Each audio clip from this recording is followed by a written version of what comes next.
Almost fell asleep at the wheel there, but I am awake. Thank you, Flat Eric. And I am so happy to be here, and I am so happy to welcome today's guests. Oh, but first of all, who am I?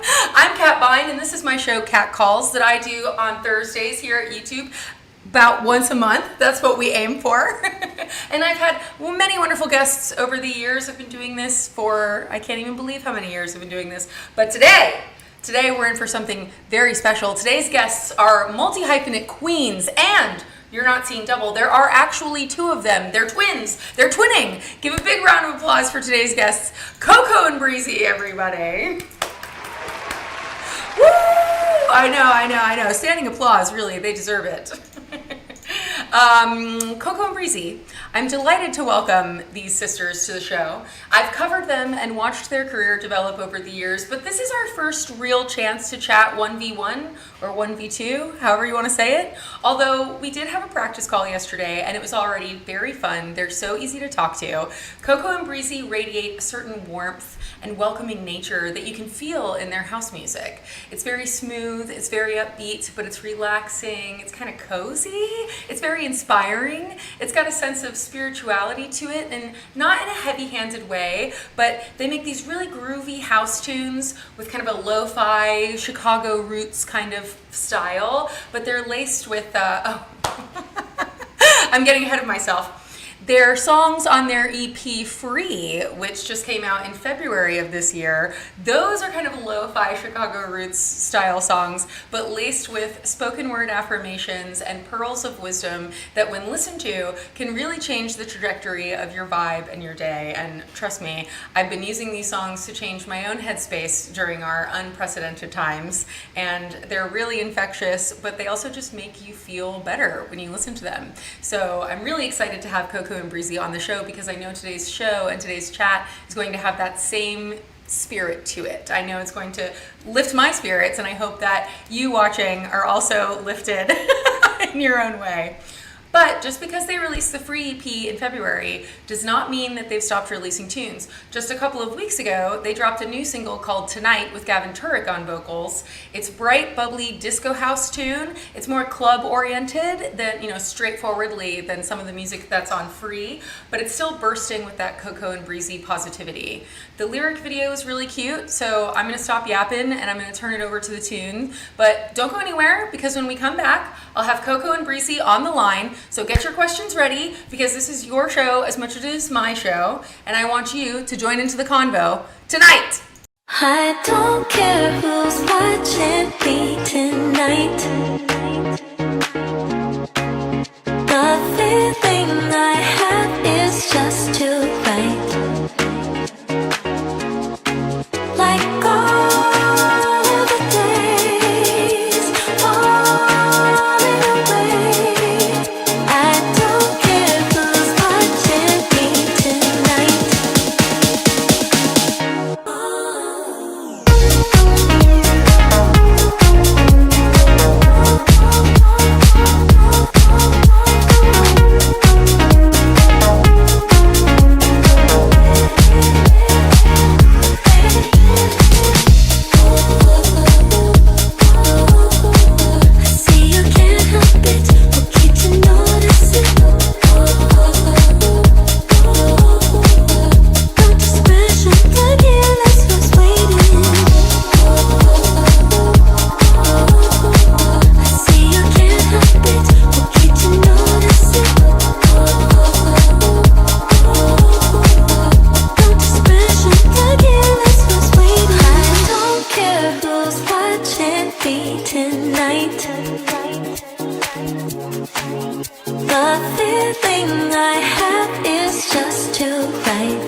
yourselves to the people at home.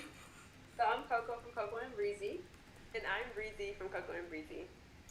And you are sisters, and you are joining me here today, or should I say tonight? We were just watching the music video for tonight, which I think is really cute, and it's especially cute because of the vocal that goes, I don't care who's watching me tonight, and then we're literally watching people on the street watch you dance and make your music video.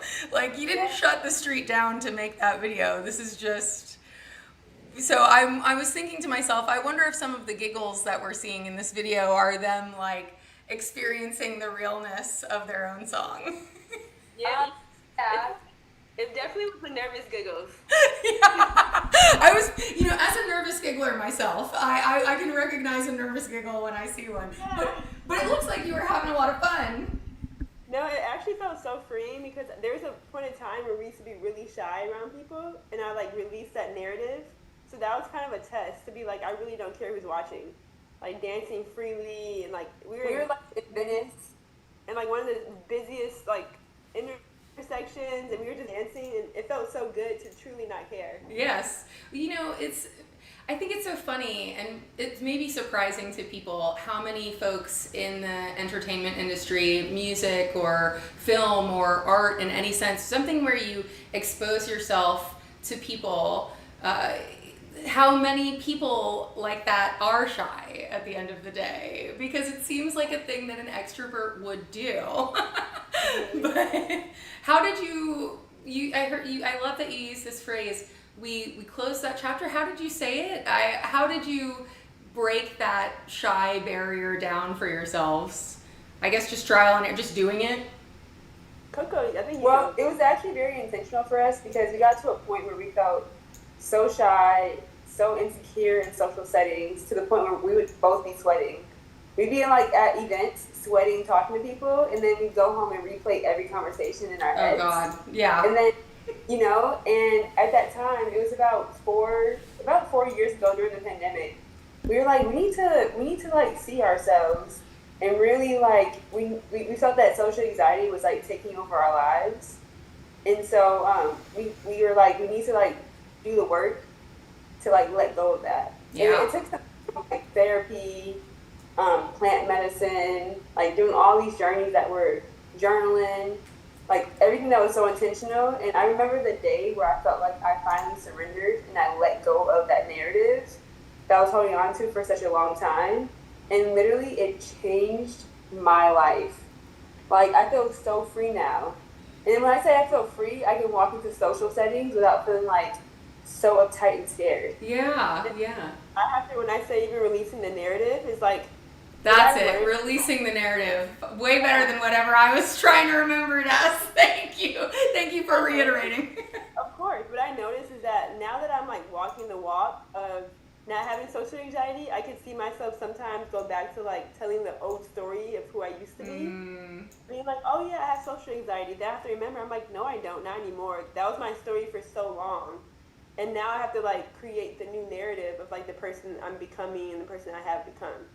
I've been thinking about this so much lately, actually. I mean, I think that there is like a greater conversation happening about just the power that words have and the power of the words that we tell ourselves.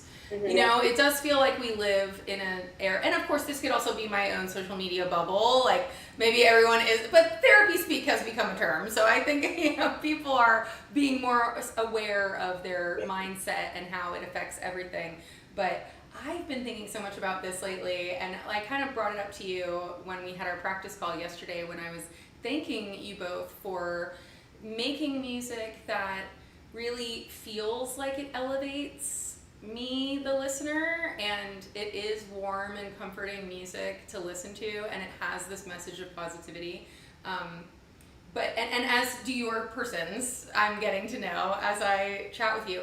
But I've benefited from that as I've been preparing for our cat calls over the last couple weeks, because I too find myself in these places of, I have little bouts of anxiety, and oh my gosh, the other day I even had a dream that I was covering a music festival, and ran into people that I knew, and then went home and was like, did I say anything stupid? And that was the dream. It wasn't even like, why am I dreaming about this? Like, but so I've been thinking to myself, hey, you need to just like change the narrative that you tell yourself throughout the day, or like when I'm tired and I'm just like, oh man, I don't have the energy to do X, Y, or Z, but I have to do X, Y, or Z. I've been like, hey, I actually love what I get to do, so let me change the way I'm even saying it in my head right before I go to do the thing. You're shaking your head because you know what I'm talking about.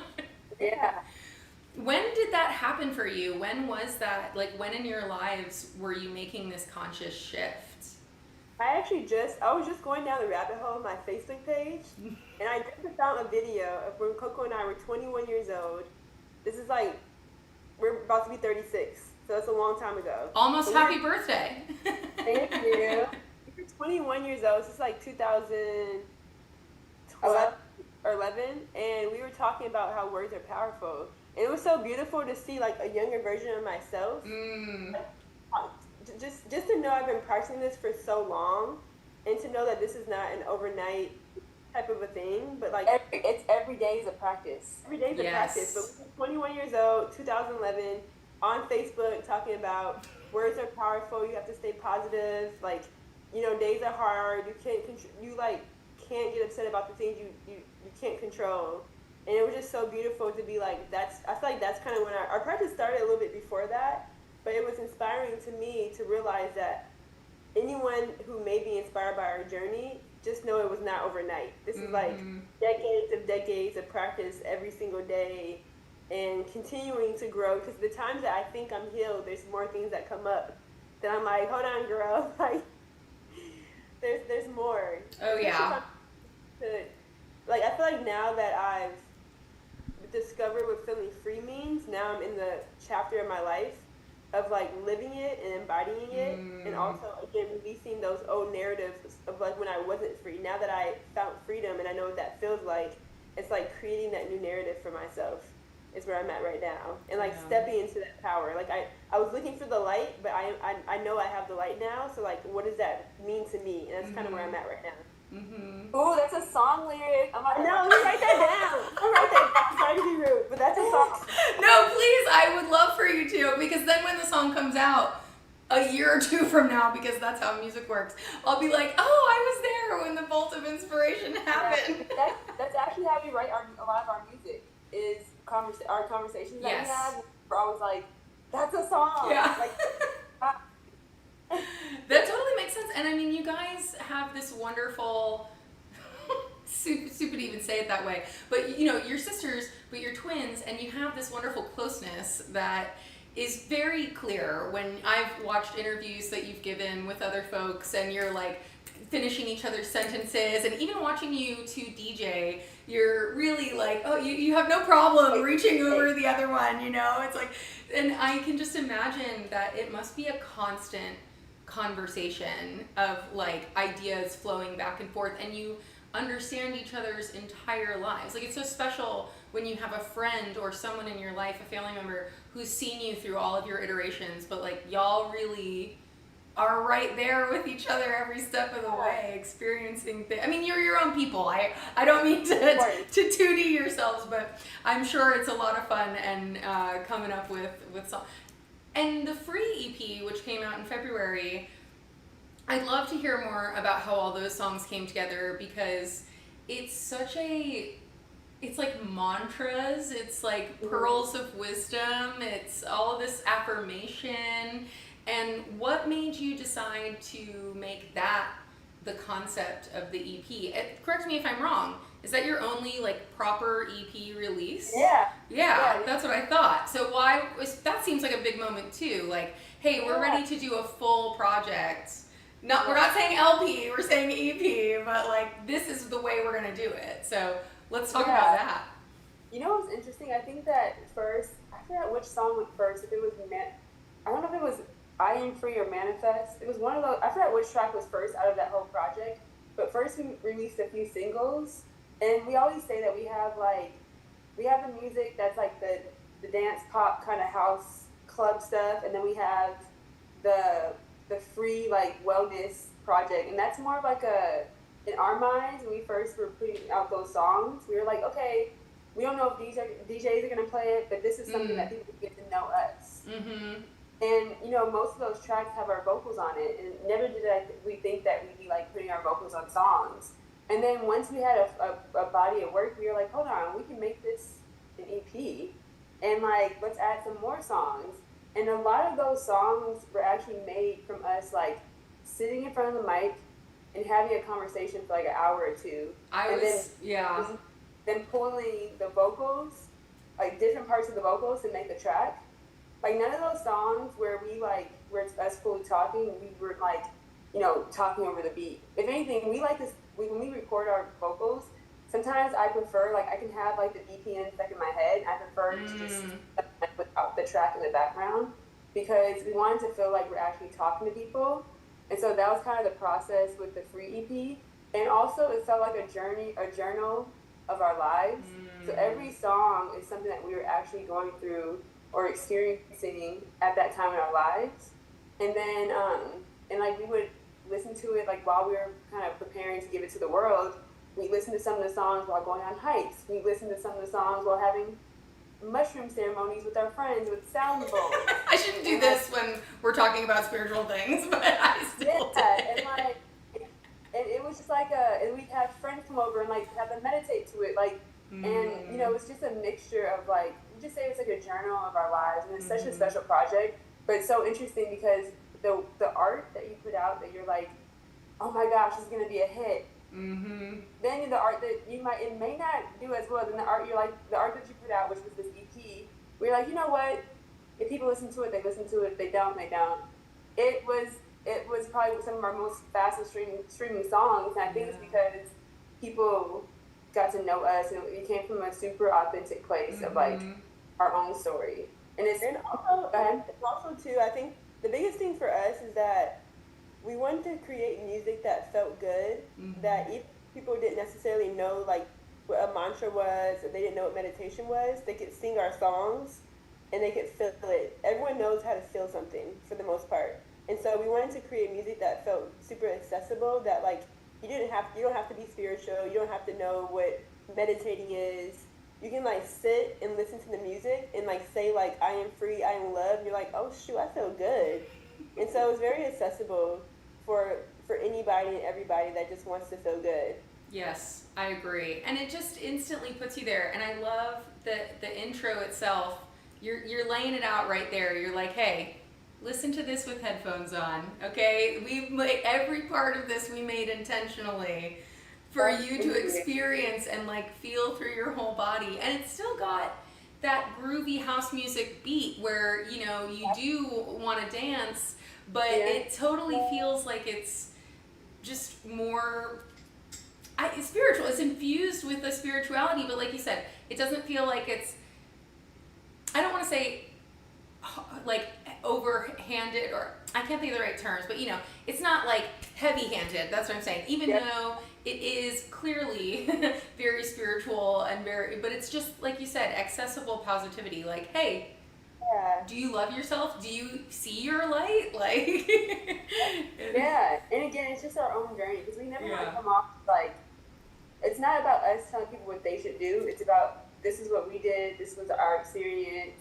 And like you can hear my experience, and maybe it might bring something up for you as well. Yes. Well, on that note, I want to talk more about y'all's history, and I love that you brought up, Breezy, this going back and seeing your younger self, even still having these thoughts and sharing these ideas. And I was thinking to myself, you know, none of us are born in a vacuum. We're all a product of our situation. Is there someone or something in your history, in your family, who kind of put this kernel of radiance within you? Is there someone in your lives that has guided you to being these like very beautiful, open, welcoming souls? Where does all this stem from? Thank you. Thank you so much. I would say our mom and dad. I think that our mom grew up in a very strict like Puerto Rican household, and our dad, he grew up in the South during segregation. Wow. And so they grew up with not a lot of freedom. in like their own different ways. And so when they raised Coco and I, they both agreed to unlearn the ways that they were raised and to give Coco and I the freedom that they didn't have.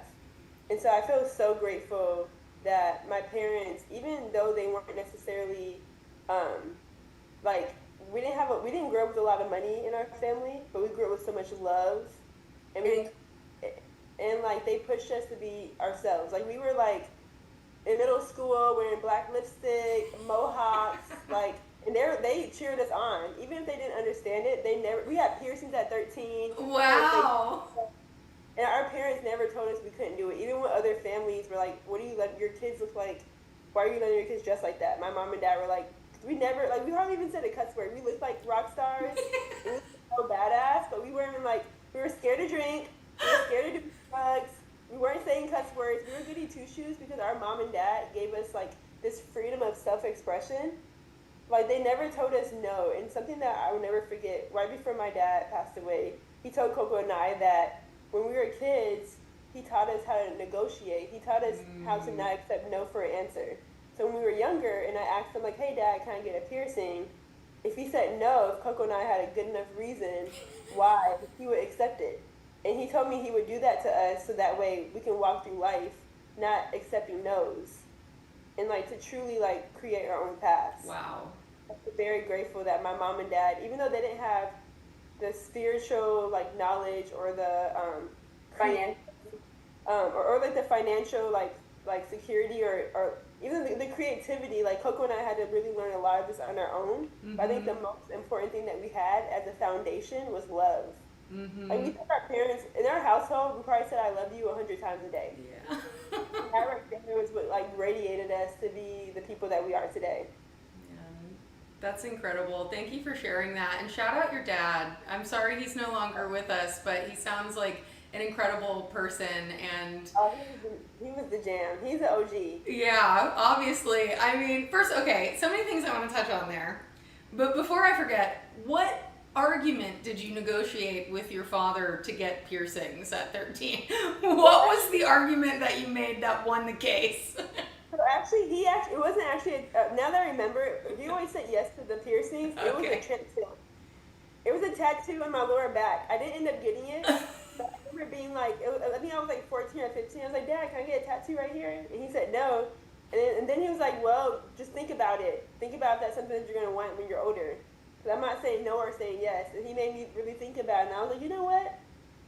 I don't want it. Well, that's good advice, because if it only took 30 minutes to an hour of rethinking that for you to change your mind. Yeah, but by the time we were like 16, we had like a lip piercing, tongue piercing, nose piercing, Monroe piercing. Like we were pierced up. And I love it. I love it. I girls. Huh? We were seeing girls on MySpace. Yeah, we were seeing girls.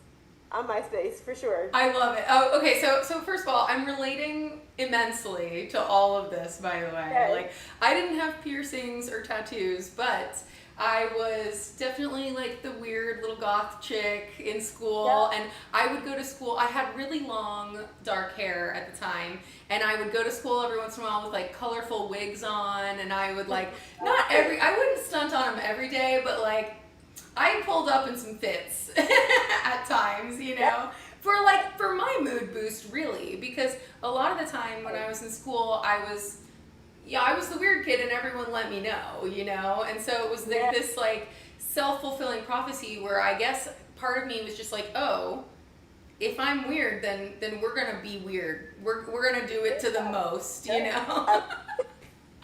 And my parents were always very loving and supportive of me too, and I think that did give me this sense, this inner narrative of like, okay, I'm cool, even if not everyone thinks I'm cool, but like I know what I'm up to. I've got some ideas, and deep down I know it's gonna be okay. And I know when y'all were going to school, I read this amazing, I want to shout out, plug this awesome DJ Mag cover story that came out on y'all a few years back. I have it up there. Oh, you do? Hell yeah, shout out. It's so thorough. I mean, it just really tells such a wonderful version of your story, a version that I've heard, your lived experience is much deeper, I'm sure. But, it touched on in that interview also how, like, you guys were growing up in this Minnesota suburb and you were, like, the only kids with Puerto Rican descent that you knew, a handful of, like, African American kids in the whole day in school, and how even just that, besides the fact that now I know you had piercings and black lipstick, y'all really weren't trying to fit in, were you? No, not at all. But I know, huh? Breezy, you're looking down. What are you looking at? I'm sorry. She's like, no, to show. Hold on, let me just show you this one picture. Oh, please. We were like 19 right here. That is iconic. That is actually iconic. People say iconic a lot, but that's like literally fucking amazing. And was that just you were just posting pictures like that on social media, or were you modeling? MySpace. And we had like 50,000 friends on MySpace. We had to hold up a sign and say, "This is the real Coco Breezy." That's right. Y'all were like MySpace famous. Well, I mean, but look at you. I mean, that's the shit you were on. And like, social media didn't stand a chance. Before we even knew what social media flexing was, like, y'all were just out here killing them. Like, meanwhile, were you still in Minnesota at that time, or had you moved to New York by then? No, we were living in Minnesota, and we were working at the Mall of America. And people would come into our job and ask us for pictures. What? Because of MySpace, or because you looked so cool? No, MySpace. That's fucking wild. What even? Okay, let's talk about MySpace. Let's do it. How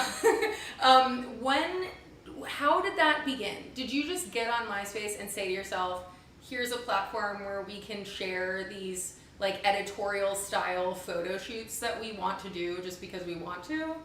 Yeah, because we loved doing photo shoots. We loved expressing our style. It wasn't like, oh, we want to grow anything. Right. Yeah, because how would you even know? You're just like, I don't know, MySpace. It was. I feel like because we felt like loners in Minnesota, we like, when I really think about it, making friends on the internet at that time probably was not safe. Probably still isn't. But we just like made a whole community of people that like had similar style as us. Had some of our friends to this day. A lot of like some of our best friends. I don't know if you know Sean Ross. He's also a DJ. He was like the first supermodel that had albinism, but also he DJs. We met him on MySpace when we were 16. That's crazy. Yeah. See, but that's like not to interrupt you. I love you remember feel good internet stories? Remember when the internet was a nice place that we liked to go? Like, where you could actually meet like-minded individuals who wanted to talk about things that they loved and not just bitch about things that they can't stand. Exactly. More old school internet energy, please. I'm begging the world.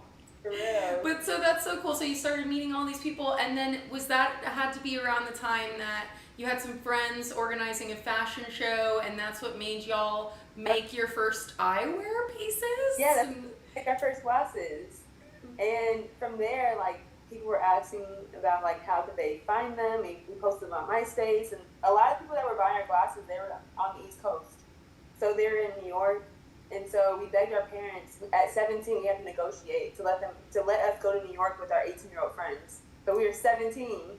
Negotiating once again. I bet your dad at one point was just like, "What have I done?" Like, we were paying for it, so it's not like we were asking them for money. Nice. We just had to say yes or no. Like, we had already had 3 jobs by that time. Wow. Yeah, so we went to New York, and it was over. Insane. Quick aside, did your sudden MySpace fame help at school at all? Did people start thinking you were cool, or they still were just like... Can I tell you something that's very interesting, and something that Breezy and I actually recently, like, came up with? So we both realized that our whole lives, I think that we had a narrative at school and in public that people would stare at us because we were weird. But I think people were probably really staring at us in awe, or maybe really staring at us because they saw their light that we didn't see. And so I'm saying that I think everyone probably thought we were the coolest girls in school, but because we were so insecure and everybody was always like looking at us, we had a bad story around that. And so I think people probably were like, oh my gosh, they're so cool. We just discovered Back that. then, we just Yeah. discovered that, but back then it felt like the world hated us, but I don't think they did. Yeah. I think they're admiring that we could just be ourselves. I again thank you for saying these things out loud because I feel like you're healing a part of my inner child just saying this also. Because what was funny for me is like when not that it's going to be all about me, but I'm just saying when I was in school and I was like, getting bullied and people were everyone knew me. I would always say that I was like popular, but like anti-popular because everybody knew me, but it felt like not because they liked me, it was because I was the weird kid or whatever. But by the end of high school, that narrative have kind of changed, and people decided that I was really funny and I was, cool and whatever. And some really sweet folks like actually apologized to me for stuff. And then I went off to college, and I met people who had similar interests as me and like who got me. And then from there, it's just been a wonderful, blessed adulthood where I feel like I meet so many people who love and appreciate me for being me, and I love and appreciate them, and we all understand each other. And so I'm like, but what you're saying is making a lot of sense, because maybe it was never the negative story that it felt like it was. Maybe it was because you're all insecure when you're that age, and sometimes you project it differently. Like kids are learning so many things. We're all learning, but kids are learning it all right at once. Man, anyway, thank you for letting me go off on that tangent, but I thought that was a beautiful... Thank you for sharing. It must be so fun to have, like I said, again, somebody in your life between the two of you who you can have those inner monologue extended conversations with. 100%. It's so cool. We're like each other's neighbors. It's Breezy. It's really fun. You almost look like you have little devil horns on the side of your head right now. It's really cute. The art.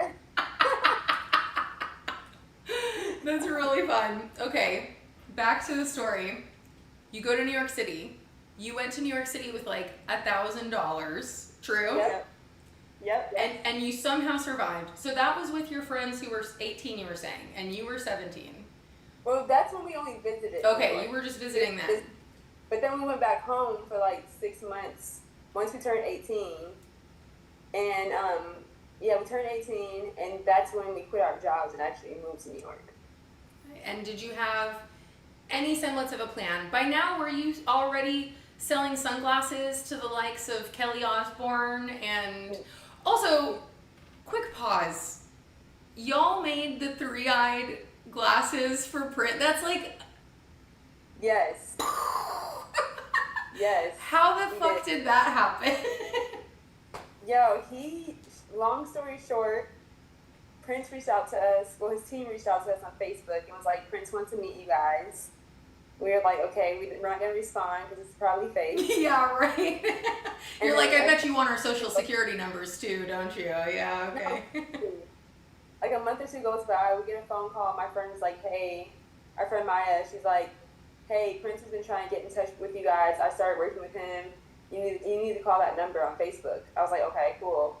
We call the number. We're like next to each other, like on the phone together. And it was his manager. His manager was like, Prince wanted to meet you guys, but that was a few months ago, so he may not be interested anymore. We were like, damn. Yeah. But that sounds like a very Prince thing to do. Prince, I mean, I don't know Prince. Y'all met Prince. I didn't meet Prince. But Prince seems like the kind of guy who'd play a little mind game or two. He definitely did. And so then fast forward after that, I guess he knew. So Breezy and I, the way we really found our love for like music and even like producing and like DJing is that we used to be dancers. And we used to backup dance for artists. And so Prince saw an old video of us dancing. And he was like, I want to fly Coco and Breezy to New Orleans for the Essence Festival, and I want them to perform for one of my artists. Like, I want to dance. The dancers wear all of our glasses. Yeah. That's and cool. So, a few days later, we fly to New Orleans. We go to rehearsal, and they're like, oh, he wants you guys to back up dance for him. And I'm like, they didn't tell us that. Surprise! So we do the rehearsal, and Prince was like, I don't want any of the, like, it was like 30 dancers. He said, get all the dancers off stage. I only want Coco and Breezy for Raspberry Beret. And then Breezy goes to Prince. She goes, Prince, your glasses you have on are whack. You need Coco and Breezy. Did you And really? yeah, he was like, okay, well, make me some. And so fast forward again, we go to Minnesota. He lets us have a party at Paisley Park. He's like, you guys should have a party here. I know you miss your friends. And our family, he wanted to meet mom. yeah, he wanted to meet our mom. That's so sweet. And then that's when he said, I need glasses to cover my third eye. Can you make them for me? So me, Breezy, and our co-founder Dwayne, we designed them and made the glasses. And he would play us the albums and ask us for our feedback. Wow. Yeah, before the albums came out. And then we finally made the glasses. And it was crazy because we launched them a few days before he passed away. And he tweeted the link to the website, and our website broke because so much traffic came.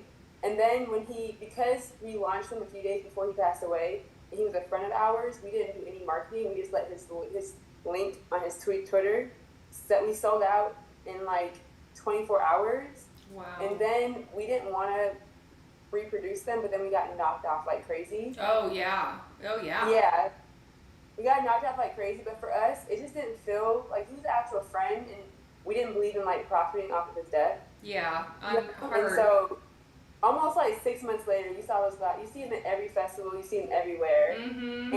And but I feel grateful because last year the Prince estate just re-upped and got more, and they sell them in the Prince Museum. But I honestly, when I see those like glasses at festivals and like when they are the knockoff, it makes me just feel like, wow, I never thought that we'd create something that would have like so much influence. And like our third eye glasses were at electronic music festivals before we got there. Right.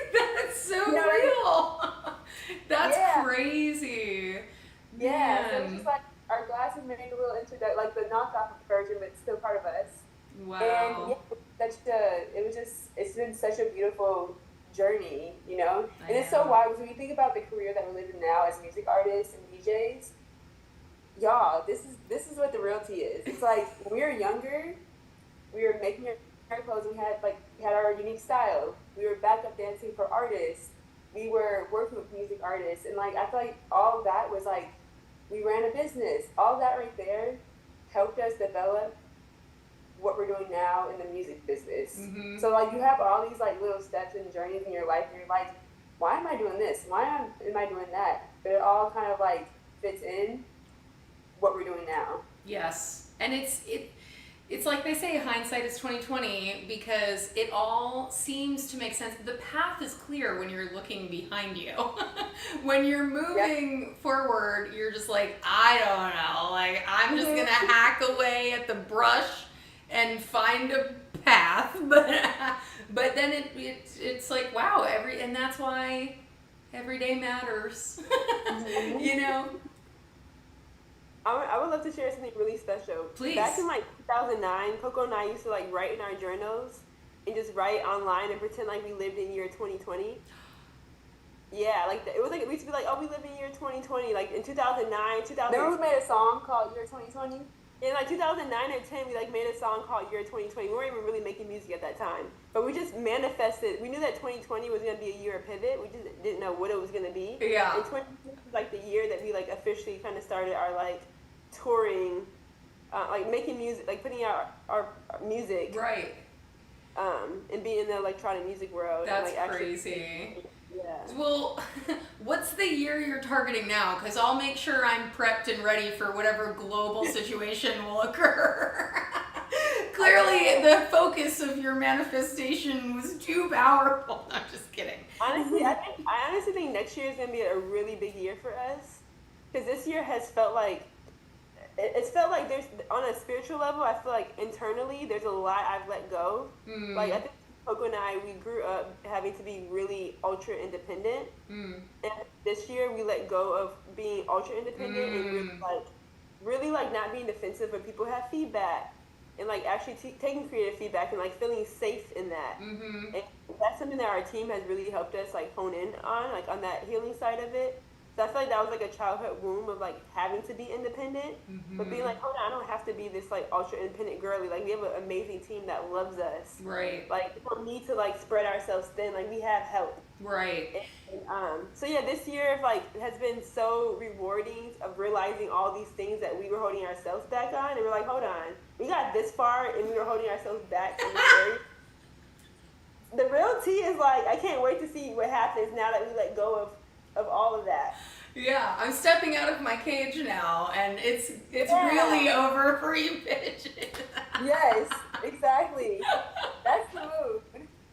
Man, that's incredible. Okay, I want to keep peeling back the layers. You know, we're moving chronologically a little bit, but you did say how 2020 was the year that Coco and Breezy, the musical number, really crystallized, right? But I want to hear, when were you really introduced to the dance music world, and when did it start calling to you? How do you go from, you know, working with Prince and having this incredible eyewear company?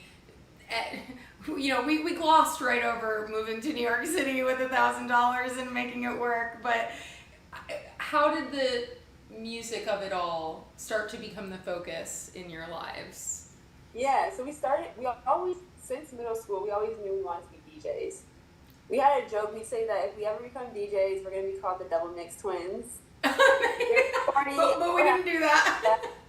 But we had a friend in Minnesota named DJ Advance. He was like he still is like, he's that local DJ. Hell yeah. Like, he's that local open format guy that plays everywhere and kills it. Those DJs are honestly the best DJs. Like, my Yeah. friends that are that, I'm just like, every time I get together with my friends from college and we whatever party, I'm just like, my friends are the best DJs in the world. I don't know why everyone isn't on this. Yes, exactly. So, but yeah, he was like our mentor, and we started DJing almost about 10 years ago, so like 2016-ish. Mm-hmm. And it was so crazy because, again, we always knew we wanted to DJ, but because we were building the eyewear company, we were like, let's wait till the eyewear company gets to a certain point that we can actually like put time really like, you know, learning the craft. And it was so odd. We got an email that like got a booking. I was like, hey, I want to book Coco and Breezy to DJ. We were like, there's nothing online that says we DJ, but I guess this is a sign to start. And so we called a friend of ours named Martina McFly, and she invited us over to her house. She let us play on her controller. We started on Serato, and then we had another friend that was also like, his name's Layden. He was like a mentor as well. He worked at Scratch Academy, which is a DJ school. Nice. We couldn't afford to go to the school, but after hours, he let us go there to play on all the equipment. Nice. And we'd go to our office in New York, in Manhattan, in Chelsea, do the eyewear company stuff, and go straight to Scratch Academy and practice every single day. Man. And then we finally got our own setup and brought it into the office. So like during lunchtime, we were practicing. After we got done running the eyewear company, we were practicing. The local coffee shop by our house, they had a CDJ setup. We'll come play for free. the other place down the street, we'll play for free over there too. Because, you know, it's like we had to put ourselves out there. Mm-hmm. And I think that because we had relationships in the fashion world, when we first started DJing, we were like DJing all the cool New York like fashion parties. Mm-hmm. And our manager, Johnny, he started managing us like maybe about 2 or 3 years, about 3 years into us DJing. And he always, what we're doing now, we were talking about it today, he literally was like, you guys are going to one day play Ibiza, you're going to release music, you're going to play in the Hamptons, and you're going to play festivals. So the things that we're going to start saying no to things, so I have to set you guys up to be ready for 5 years. So smart too. Yeah. Learning the power of no is a massive lesson, I think, for any creative person, especially when like you get into that mindset when you start making money doing the thing that you love and that you're passionate about, and you're like, oh my gosh, and it feels like it could disappear at any moment. I don't know if you felt that way, but as a freelance writer, I'm always like, okay, this is happening, that's coming, but then there's going to be a moment where I don't work for a couple weeks and I go, that's it, I'll never work again, it's over. It's all, but you have to learn also to be comfortable going, this is the right thing for me, this is not the right thing for me anymore. I don't have to say yes to everything that comes. So shout out your manager for being on that tip for you at Yeah. that time. And I can say, I think at that time, because we started off as like open format DJs, so I didn't like the life and like the shows that we're doing now and like radius clauses and like playing at certain venues. I didn't understand what that meant. So when we saw all of our local like New York friends playing at all the local clubs, we were like, oh, we want to play this. He was like, no, you don't. Guys up. There's something over here I want to show you, but we just have to get you over here. And we just had amazing DJ mentors. Like there's a DJ named DJ Shifty, and he's like a DNC. I think he's like a scratch champ. Wait, Shifty? Yeah. Yeah. He was one of our mentors as well. Amazing. So like we had like really dope technical like DJs that taught us how to DJ. And they're like, y'all have to like do the thing. Yeah. So I think the thing that really took it to the next level was when we released our song "Just Say." And "Just Say" was like one of our, I think it was released in like 2021, I believe. Yeah, and that's like our biggest song to date. And I think that's what kind of like got our name a little bit more out there in the electronic music world. And then in 2021, we played our first festival, which was the Electric Zoo. And that first festival, it was before we had agents. We didn't have agents yet. But it was like during COVID. Wow. We had the most opening slot, and there was maybe 3 people in the audience. But I didn't care though. I was so excited to be playing a festival. It was my first time ever playing a festival. So we were like, I told my manager, I was like, take a video of the empty crowd because next year it's going to be packed. I was like, I want to see the empty crowd because I'm manifesting that next year. I want to show people the process. Like, the success that we had in fashion or in other categories of our lives, like, we're creating the same way we created a new baby there, this is us creating a new baby. Yeah. We didn't want that success to translate over because this was like a new lane that we were creating and that we were literally creating a newborn, and we wanted to show people the actual process. So we performed like there was thousands of people in the crowd, and it was literally 3 people in the crowd. Yeah. But the backstage had the writers, the agents. Right, all the exactly. people.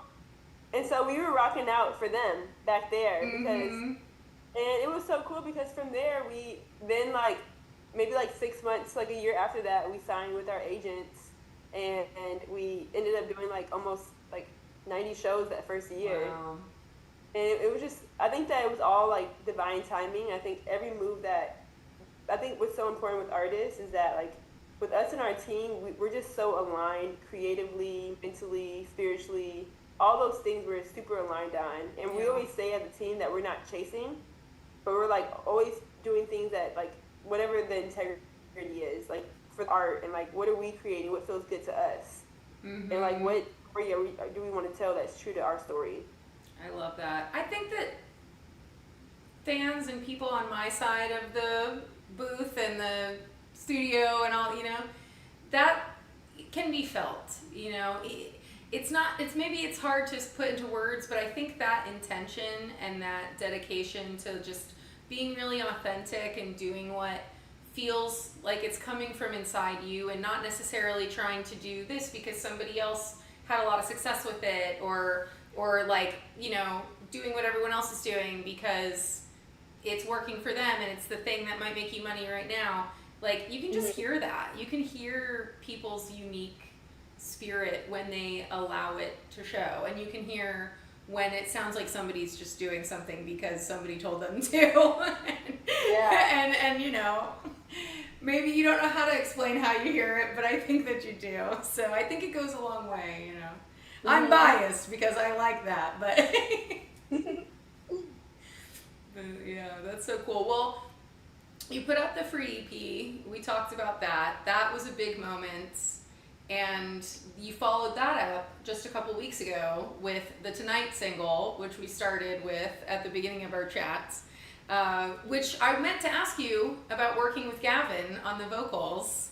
Oh my gosh, yes. Shout out, tell me how that song came together. And that one's more of like, okay, we gave you free, which is, we're really doing something, and then Tonight's like, okay, but we love clubs too, like we like dancing. Yes. How did Tonight come about with Gavin? So we first met Gavin over like 10 years ago, backstage at Toki Monster's concert. Nice. Love Toki And Monster. we were fan. I mean, I'm still a fan of Toki because she's our friend, but we were Right. fans of her like 15 years ago, and we used to write Toki Monster on Twitter and be like, "Oh, we're fans," and she started putting us on her guest list. And so every time she came to New York, she always DM'd us and was like, "Hey, I'm in New York. Come, I'll put you guys on my list. I'll get you backstage." Then we made it to friendship. So then we started hanging out after the show. Yes. I'm like, okay, Yes. cool. And then we just became friends, and now we have the same agents. But we met. Our favorite song is called Darkest Dim, and it has Gavin on the vocals. From there, we're like, we have to do a song with Gavin one day. But it's crazy that like Coco and Breezy 15 years ago, as like fans, we have a song with someone that like we're super fans of. And so the original demo beat that we sent Gavin was actually slow. It was like the original like demo was like really slow, but because we kind of like we've been intentional with trying to make stuff that's a little bit more dancing, like clubbier. We ended up just like taking, like we love to we love to be like, hey, record something slow, and we're just gonna take some of the vocals and move them around and like be a whole new vibe in the song. But that's what we ended up doing, and like this new version is like so dope. But It's so good. It gets stuck in my head. That we did. Yeah, and it's the feeling, you know, what did y'all write that with her? Did she write that? She wrote that to the demo, the slower demo Yeah, you're we wrote saying it to the slower originally. demo. So if you listen to the slower demo, it's giving the vibe of like the lyrics, but then we just reproduced the full production and changed the whole vibe of the original idea. I think I mean, you know, I'd be really interested to hear the original demo, but I love what you did with it because I think it really captures the like, it makes that sentiment feel so bouncy and like happy. You know, it's like it's a joyful vocal. The things that she's sharing are just like the stuff y'all are about. This like positive, uplifting. It's slightly spiritual, but it's also just real life shit. You know, just being kind to yourself and shit, like, keeping it real or whatever. And but the beat is good. The beat is good. I like the bounce. Yeah. And you were telling me also on our practice yesterday that you have a song forthcoming that continues to dig into this songwriting aspect of what y'all are doing and has a lot of meaning. And of course, it's not out yet, but would you like to say anything about that song or music that you're writing or the direction that you're moving in and that the things that are inspiring you right now and where Coco and Breezy are moving? What's moving you, Coco and Breezy? So our next release is called Follow the Rhythm. Oh, we're dropping it. Exclusive. Sorry. Exactly. And I'm so excited about it because It's with Dantes Sanderson. Oh, nice. Dantes Sanderson, which is Kevin Sanderson's son. Yes. And what I realized when I was like really sitting, when I was writing that song, I was actually on a treadmill and I was really going through it. And some of the words is like, we say like you shine through it, you glow through it, you move through it, which means that like when you're going through your healing process, even though you're still healing, you can still shine. And even though that, again, you're still going through like a hard time, you can still glow. And follow rhythm has two meanings. It's like following your own rhythm, like your healing journey doesn't have to look like someone else's. So you can follow your own rhythm. And also follow the rhythm also means following the rhythm of the music and use that movement as a way to just like move whatever like stuck energy you have inside of you. So I'm excited about and this song, like the track itself, it's definitely more like it has more like classic house vibes, and like this is actually like it's not pop at all. You know how somewhere like tonight can kind of have a little bit of like dance pop leaning. Yeah. Follow the Rhythm's not. It's definitely like a dope track for DJs to drop at a certain point that you want to get the crowd like going. Hell yeah. So excited for us to release that. And yeah, that's one of my favorite songs. And then we have another, I'm not going to say the name. Well, no, I'll tell you. I'm not sure when it's going to come out, but we did something with our friends, Trinidad James, who's a rapper. And then Theo Croker, he's like a jazz musician. He's a trumpet player and producer. kills in the jazz world Sick. and us, and I'm like, all of our worlds together, like it just kind of like vibes. Like the song is probably one of our favorite. I mean, every song is Yeah, of course. it's special because we've been friends with Trinidad and Theo for over 10 years. Wow. Like they knew before we were even maybe over 15 years or something. They knew us before we were even making music. Yeah. And so I'm excited because we have two versions of that song that we're gonna release. Oh, cool. So you're going to let us hear both versions. You don't have to pick and Yeah. choose. Are they going to Exactly. release, well, okay, I don't even We say. don't know how we're gonna release it yet. I Yeah. just know that they're both like a vibe. That's really cool. It sounds like, I'm back to what you said earlier, Breezy, about how you feel like next year is going to be a really big year for y'all because you've done so much of just like releasing. Yeah. It also feels like you're just coming to a place where all of these relationships that you've had over the years are able to come together, like all these little things that have been in motion are like hidden, Yes. it's all getting to mix, and that's such a good feeling when you see all the disparate parts of your life like aligning in a way that it, synergy, as somebody in an office would say. No, seriously. And I think that you're right. We literally, as a team, we always talk about that. And it's cool when it's just natural, it's like it doesn't seem like y'all have tried to force too much in your life, which because has been almost about an hour, ladies, although I could chat with you forever, but and you're always welcome to come back, whenever the next single drops. You just let me know. We'll do this again same time next year.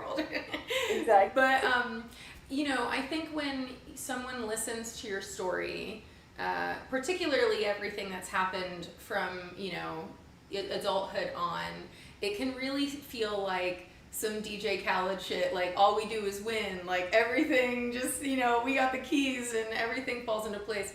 But, the reality of life is that everything doesn't always just fall into place. And so I'm wondering, how do y'all learn from those moments where things are stickier or things are feeling more friction or something just full out doesn't work, like it's easy to take your story as everything goes breezy. Well, everything goes Coco and breezy.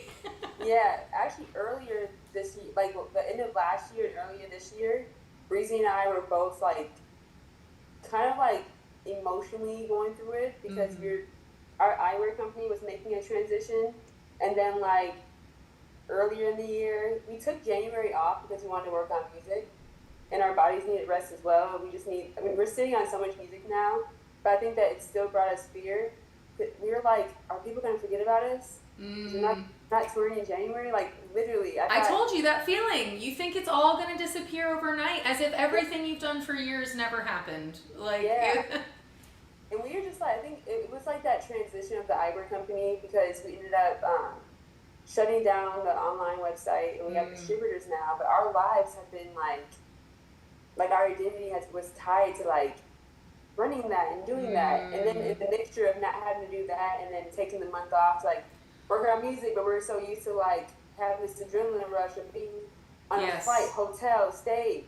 So literally January, Breezy and I were like emotionally going through it, but I think we both have our own therapists, and from therapy and also just like talking to each other and like crying together and really understanding what we were going through was so helpful. I feel like our team helped for that too, Coco.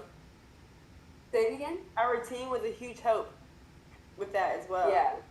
Like they were a huge help with like us really being like coming to, because they've known us for years.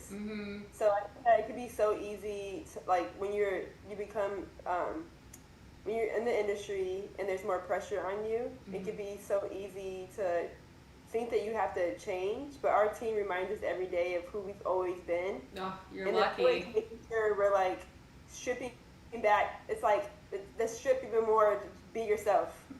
Like I've known you guys since you were like 10 years ago. Like that smile, that like naturalness, like this is who you've always been, and they remind us that every single day. I love and I think that was really helpful for us as well, and I feel so grateful because I hear horror stories. I'm not gonna say any names, but I just saw someone post up saying that they had to fire their manager because Oh their yeah. manager, I think like, I know who you're talking about because I saw maybe that same post and I was just like, I'm gonna strangle somebody. Like, not that violence is the answer, but that's fucked up. yeah, but Like, it's so messed up. And I was just mm-hmm, like that, and they're so young too. mm-hmm. And it's just so messed up that like how someone could just take advantage. Like we're all humans, so there's Yes. managers out there that look at a human and don't and they don't look at them as a human. Yes, it's They look very at them weird. as Or think that somehow, not that I need to get off.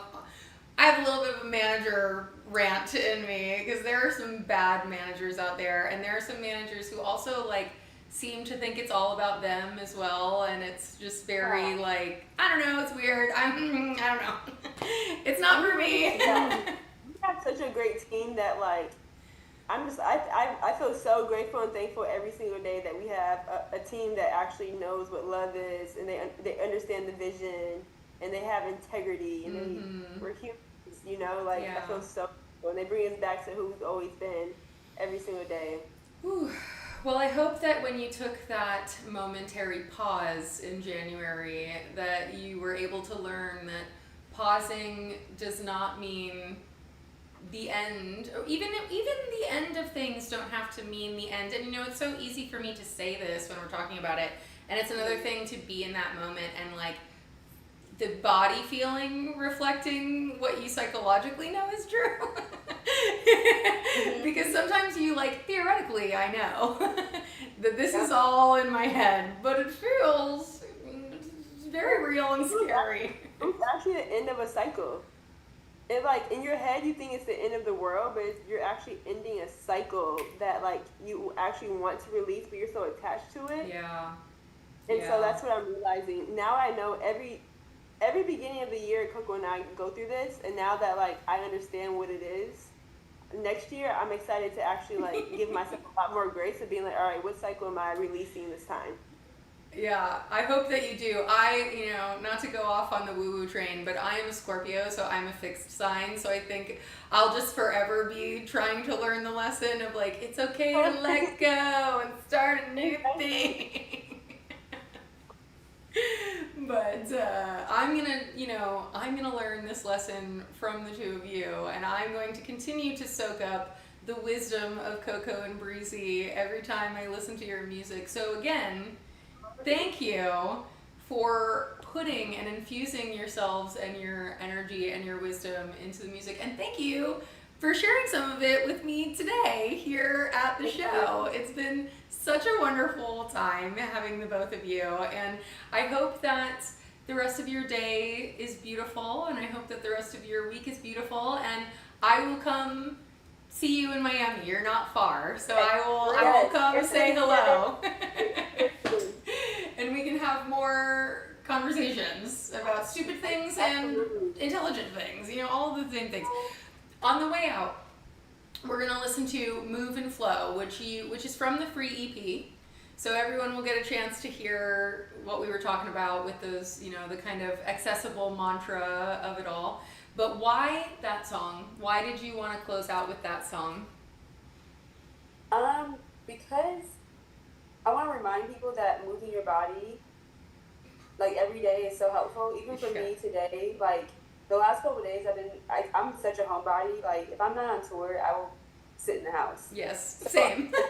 But I remember that like if I go do yoga, or if I go on a walk, how much it really helps my brain. But the mental power that I have to have, it's not easy for me to do it. Every time I go to yoga, I'm fighting with myself, but I do it though. Mm-hmm. And so I remind myself, Coco, if you move and flow, like your mind is gonna feel so clear, and it always does. So I just remind myself that like moving and flowing is gonna help me throughout the rest of my day. Man, honestly, fuck you guys for being so inside my own head. I can't. I literally, it's so funny because I was laughing to myself because I also love to do yoga and, you know, exercise and whatever, but am also always fighting myself about it. And then when I go to the mat and I actually move my body, or I get out there and I do run or whatever it is, even if it's quick, you know, if I just do it, then I'm like sunshine, rainbows, the clouds part from the sky. Why Yes. is it such a battle when I know? And just before hopping on this call, I did some hip openers, and so it's, you know, I love it. one day I'll learn the lesson and I will be ahead of myself. But until then, we have Coco and Breezy to remind us. Thank you, both of you, so much. Thank you all.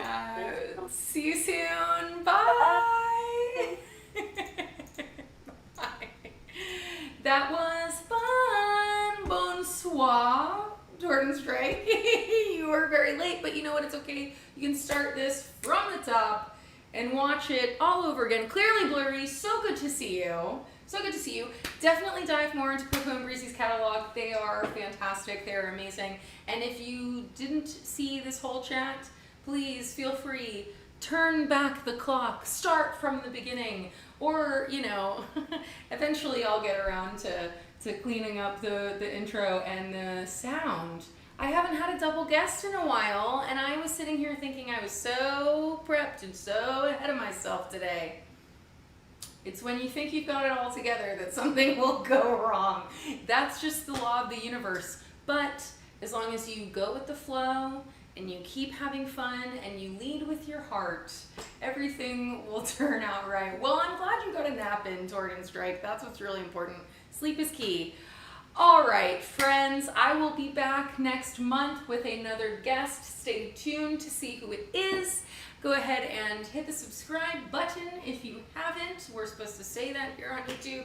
And keep up with me on my Substack, supercatworld.substack.com. I have a very fun essay about AI planned for next week. I'm going to get back to it. We had to take a break. There were other things to do, but we're getting back to it. And I promise, Torn Strike, that Maddie On interview it's coming to this YouTube page very soon.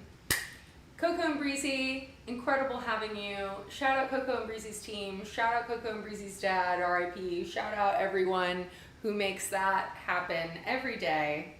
And if you just are turning in to Torn Strike, we talked about they made Princess 3 eyeglasses, so that's pretty crazy. You should go listen and read up on the Coco and Breezy lore. I'm tired, but this was great, and I can't wait to do it again next month. I love you all. This is Coco and Breezy's Move and Flow. Yeah, put your phone on D&D. Sometimes you need that time to just dance. See how free that makes you feel. Now feel the beat. Now feel the beat.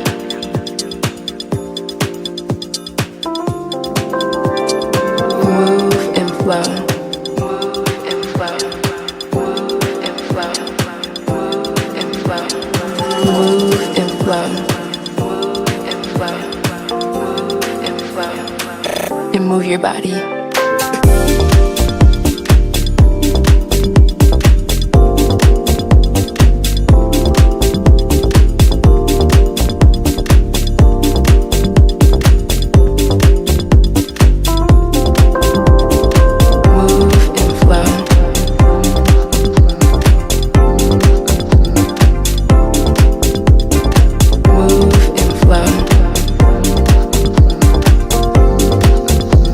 Now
Sometimes you need that time to just dance.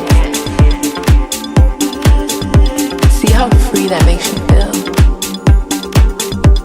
Now feel the beat. Now feel the beat. Move and flow. Move and flow. Move and flow. Move and flow. Move and flow. And move your body.